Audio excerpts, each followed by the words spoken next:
I think we're post the likability factor, although I think President Trump's a very likable guy.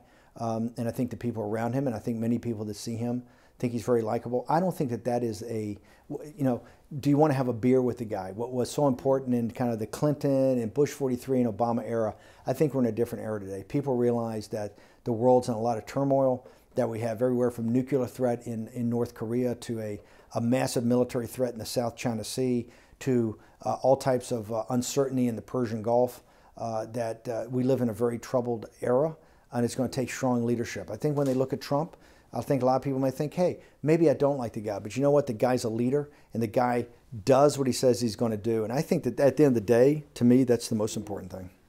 If the election was held today, I believe that you would lose between 35 and 40 seats. And I think 2/3 of those seats are right on the cusp. If you nationalize this election and turn out the base like it can be turned out very easily, I think that at the end of the day, this would be less than 15 seats, and President Trump would hold the House. And I think it's that important to hold the House. That's where it has to be a maniacal focus. There's nothing to stop President Trump from having a big victory on November 6th.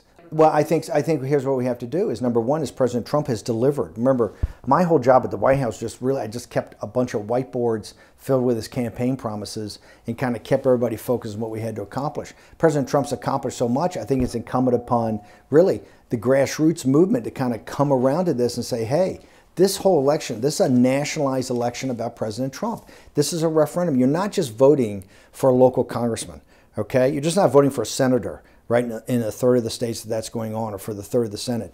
This is a national referendum on Donald Trump's program. And if you want to keep that program and keep it going forward, you have to win on November